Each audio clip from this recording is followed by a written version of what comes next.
Hello friends, मेरा नाम है नीलेश बजाज और इस वीडियो में हम देखेंगे inheritance concept of classes in C plus plus. Okay, so let's start. देखिए, बेसिकली इनहेरिटेंस मतलब क्या होता है। इनहेरिटेंस एज अगर साइंटिफिक वर्ड देखा जाए तो जब किसी पेरेंट का डेटा उसके चाइल्ड के पास में आता है या फिर किसी पेरेंट्स के फीचर्स उसके चाइल्ड में आते हैं, that concept is called inheritance. Same यही कंसेप्ट यदि हम C++ में ऐसा बिटवीन टू क्लासेस देखें तो what is mean by inheritance. देखिए, यदि आपके पास में कोई एग्जिस्टिंग क्लास है और उस क्लास के पास में कुछ डेटा एंड फंक्शंस है, इस एग्जिस्टिंग क्लास का डेटा जब कोई दूसरा क्लास एक्सेस करता है, मतलब इस क्लास का डेटा यदि कोई न्यूली दूसरा क्लास एक्सेस करता है, that concept is called inheritance between two classes.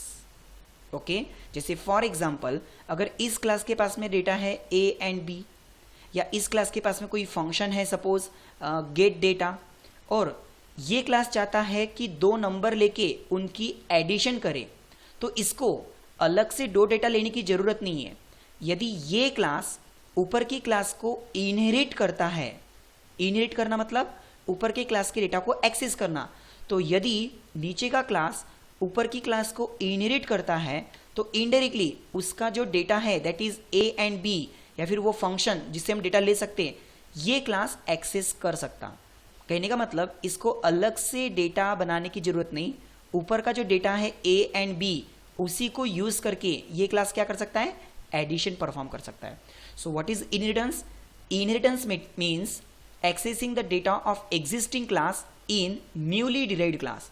और इनहेरिटेंस का दूसरा फायदा क्या है कि ऑलरेडी जो डेटा बने हुआ है वही डेटा हम दूसरे क्लास में यूज कर रहे हैं, that is reusability of data.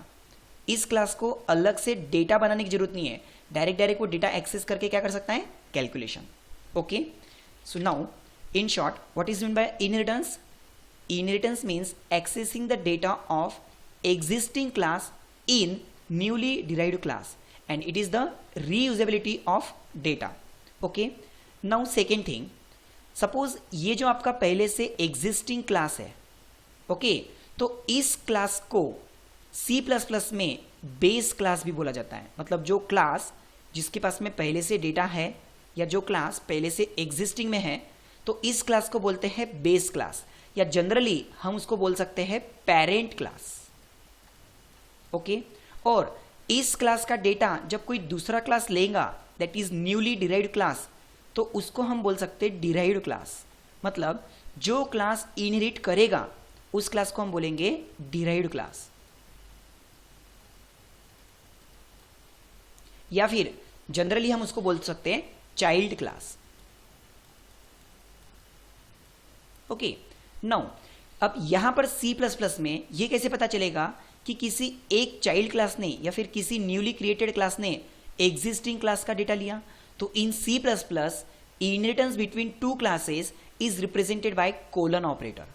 Okay, कहने का मतलब सपोज इस क्लास को मैंने नाम दिया A क्लास और इस क्लास को नाम दिया सपोज मैंने B क्लास, जो कि एज अ चाइल्ड है। तो जब मैं B क्लास बनाऊंगा तो मुझे कैसे लिखना पड़ेगा, लाइक क्लास B, और इनहेरिट का सिंबल कौन सा है, कोलन ऑपरेटर। मतलब क्लास B इनहेरिट करना चाहता है किसको, तो public section of A class. यहां पर आपको एक्सेस स्पेसिफायर बताना कंपलसरी है, दैट इज कि भाई मैं public section of A class लेना चाहता हूं।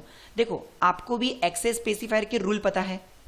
एक्सेस स्पेसिफायर के रूल क्या है कि अगर आपके क्लास के पास में कोई प्राइवेट डेटा है तो उसको हम क्लास के आउटसाइड यूज नहीं कर सकते, 100% सिक्योर होता है।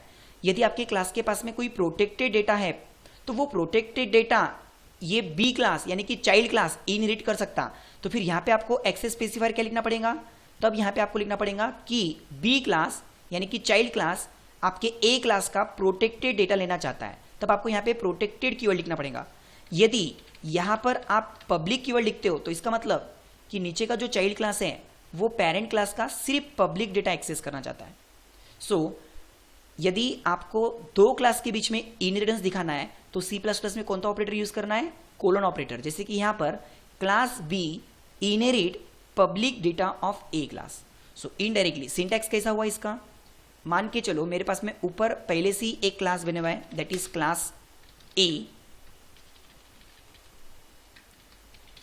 क्लास ए और इस क्लास के पास में सपोज प्राइवेट डेटा तो हम इनहेरिट नहीं कर सकते, इसीलिए यहाँ पर सपोज मैंने कुछ डेटा बनाया लाइक पब्लिक में, और सिर्फ सिंटैक्स के तौर पे मैं यहाँ पे क्या लिख रहा हूँ डेटा, और इस डेटा को कौन इनहेरिट करना चाहता है तो class suppose B colon public data of A class.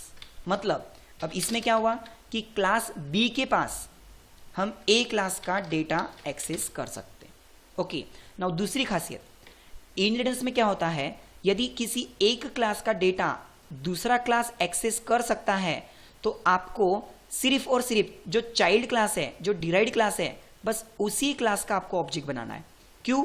क्योंकि वो ऑब्जेक्ट आपके पेरेंट क्लास का भी डेटा एक्सेस कर सकता और वही ऑब्जेक्ट आपके चाइल्ड क्लास का भी डेटा एक्सेस कर सकता। सो इन इनहेरिटेंस आपको पेरेंट क्लास का और चाइल्ड क्लास का ऐसे दो ऑब्जेक्ट बनाने की जरूरत नहीं है। इनहेरिटेंस का फायदा क्या है कि जो चाइल्ड क्लास है सिर्फ उसी क्लास का ऑब्जेक्ट बनाओ और वो ऑब्जेक्ट आपके पेरेंट क्लास का as well as child class का दोनों का डेटा एक्सेस कर सकता।